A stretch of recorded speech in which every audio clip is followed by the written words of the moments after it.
so I'm doing a little something.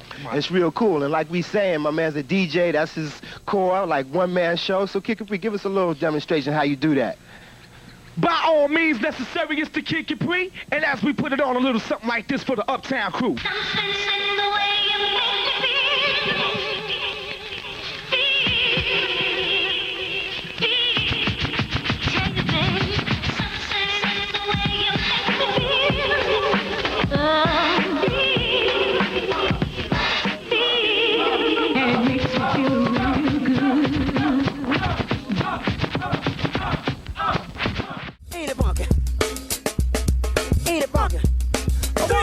Get it!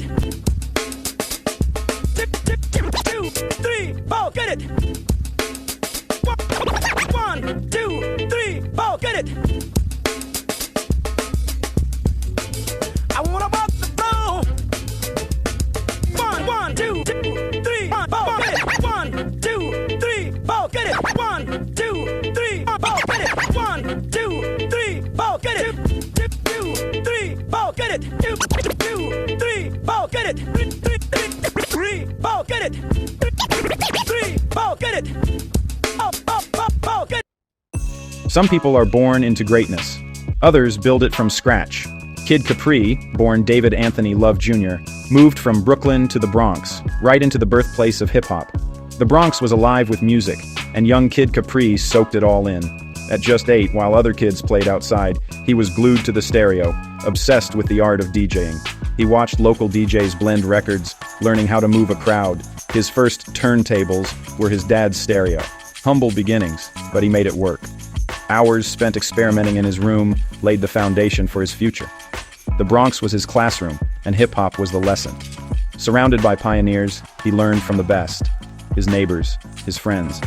This environment shaped his sound and gave him the authenticity you still hear in his sets. He wasn't just a product of the culture, he was becoming a part of its history. That early passion only grew stronger. The energy of the Bronx molded him into a true DJ. He absorbed everything, always hungry to learn more. Even before the world knew his name, Kid Capri was preparing to change the game. The legend was already in the making. Kid Capri quickly outgrew his bedroom, taking his skills to the streets. He rocked block parties and local jams, earning a reputation as a crowd controller. Word spread, this kid from the Bronx was the real deal. Soon, legendary NYC clubs like the Rooftop and Studio 54 came calling. Capri brought raw hip-hop energy to the city's hottest venues, turning every night into an event. But he didn't stop there. He started recording his live sets and selling them as mixtapes, a revolutionary move. Capri's tapes became the soundtrack of the streets, spreading his sound far beyond the clubs. People lined up to buy them straight from his car. He wasn't just a DJ, he was an entrepreneur, building a brand before branding was a thing. Each tape was a stamp of quality and exclusivity. He sold thousands hand to hand, making the club experience accessible to everyone. Capri's relentless hustle created a new lane in the music industry. He bridged the gap between the streets and the mainstream. Every mixtape built his name. He wasn't just spinning records, he was shaping the culture. One cassette at a time, Kid Capri changed the game. Kid Capri didn't just make mixtapes, he redefined them. Before him, mixtapes were just collections of songs. Capri turned them into full-blown experiences. He talked over tracks, dropped signature ad-libs, and made you feel like you were in the club. His tapes broke new records and launched careers. If Capri played your song, you'd made it. He was more than a DJ. He was a tastemaker and a gatekeeper. His influence set trends. What Capri played, others followed. He created the blueprint for the modern mixtape, turning it into a marketing powerhouse. Record labels took notice. Getting on a Capri tape was better than radio play. He built his own distribution network and loyal following. Capri proved a DJ could be a brand and a star. He wasn't just spinning, he was the main event. Every DJ today follows the path he paved. The Prime Minister of mixtapes isn't just a nickname, it's a fact. Capri's tapes shaped hip-hop's sound and culture. He made the mixtape an institution. The architect of mixtape culture, Kid Capri, set the standard. In 1992, Kid Capri took hip-hop energy to TV as the resident DJ on HBO's Def Comedy Jam. He wasn't just background, he hyped the crowd, interacted with Martin Lawrence, and set the vibe for every comedian. Capri's presence made the DJ a star on national television. His catchphrase, "Flippin' the script," became iconic. He brought club energy to living rooms across America, making hip-hop culture mainstream. Capri inspired a new generation to get behind the turntables. When Def Comedy Jam returned for its 25th anniversary, there was only one choice to DJ, and that was Kid Capri. His return proved his timeless impact. From the Bronx to primetime TV, Capri's influence was undeniable. Kid Capri's genius extends beyond DJing. He's a powerhouse producer. He's crafted beats for legends like Jay-Z, Big L, Snoop Dogg, and even Madonna. His sound is raw, soulful, and unmistakable. Capri's versatility lets him move from gritty street anthems to smooth R&B. His own albums, The Tape and Soundtrack to the Streets, showcased his skills as both DJ and producer. He's worked with new icons like Kendrick Lamar, proving his sound is timeless. Capri adapts, collaborates, and always pushes hip-hop forward. His production credits are a testament to his creativity and influence. He's not just a player, he's a coach and a commissioner. Capri's beats help shape the sound of hip-hop. Kid Capri's trophy case is stacked.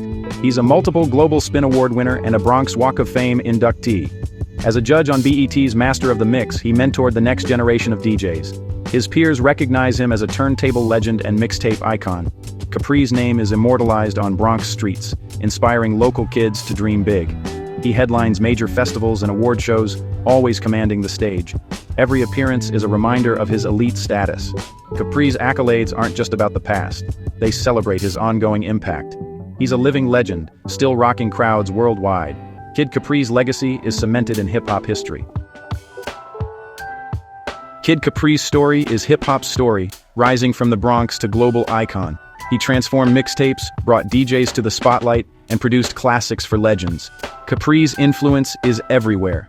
Every DJ, every mixtape, every genre blend owes him a debt. He's still touring, producing, and mentoring the next generation, including his daughter, Vina Love. Capri's legacy is innovation, hustle, and love for the music. He broke barriers and opened doors for countless others. Always evolving, he remains relevant and respected. Kid Capri is the embodiment of hip-hop's spirit, a master, innovator, and true entertainer.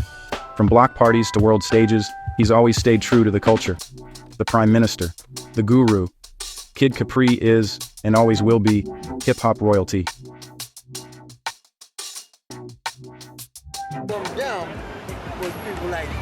First mixtape I ever heard. The old Fever joints. If you want to look at them as mixtapes, but the first mixtape that I ever bought, I was like, oh, this is hot, and realized, oh, this is something I could do. It was Kid Capri. It had to be Kid Capri, and it was like 90-91. There was this little store in Harlem.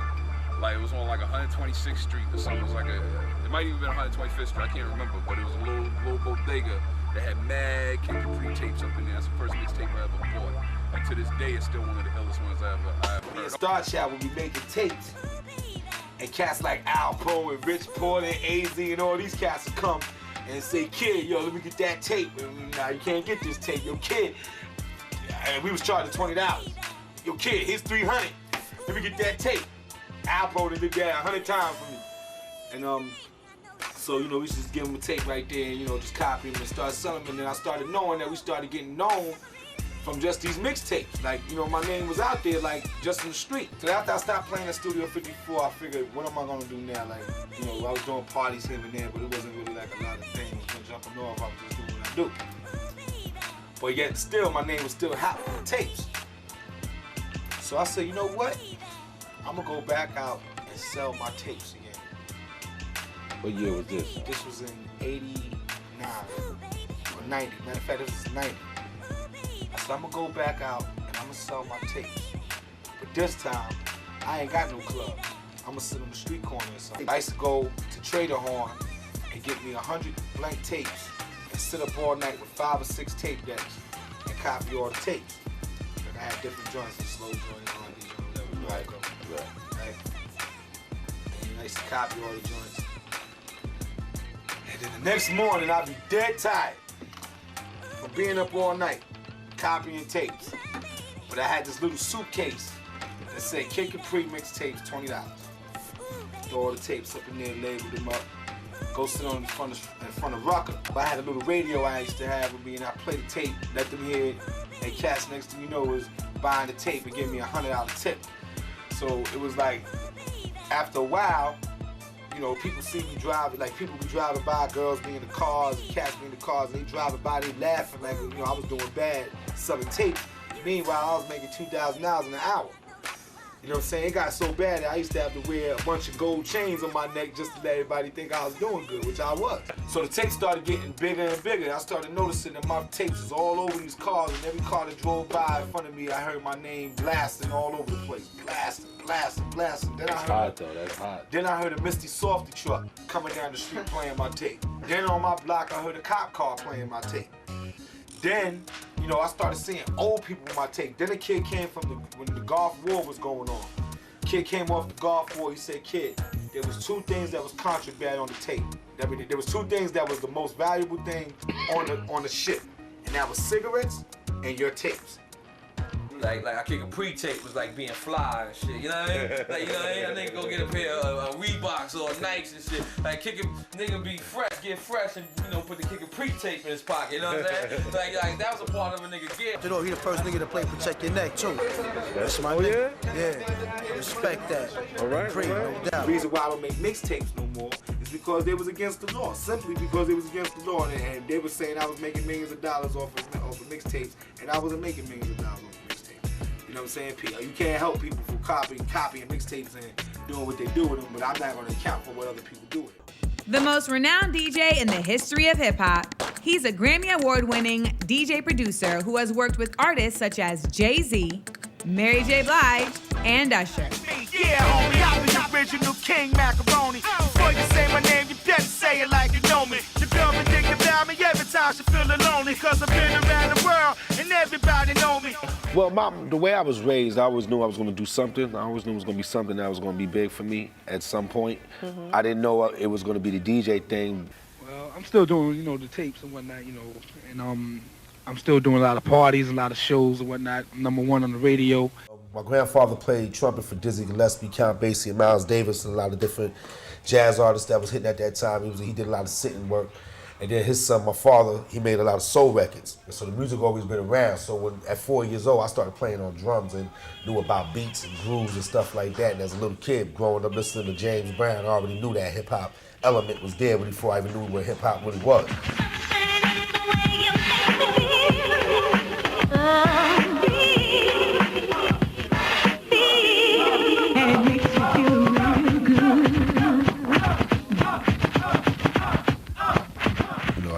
I didn't even think the mixtapes was gonna do what they did, but it started, when I started putting them out around 88, it just climbed and it just went from there. I'm saying let's take you back to the days on the sounds of the old school, with the sounds of the King Capri for you and y'all.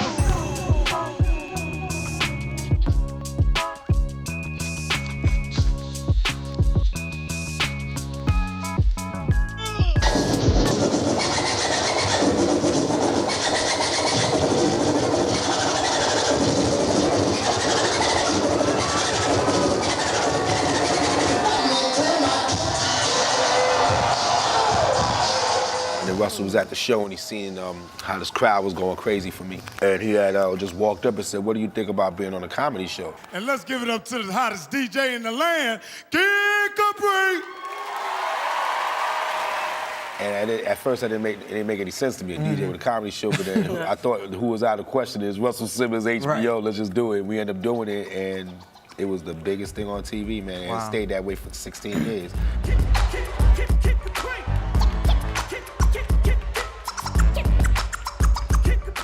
You know, I won a Grammy. I didn't expect to do that. I gave Hard Knock Life to Jay-Z, right, which was produced by 45 King, but then I produced this like that. Watch this, y'all. Come on. Don't stop.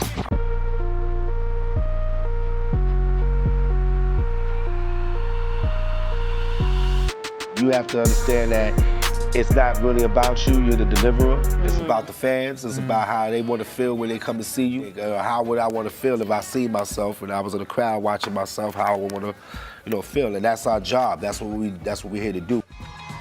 Yo, whenever I stand up, that means you was the We're here to make sure that people are satisfied and when they get with us, they feel better than they did before they got with us.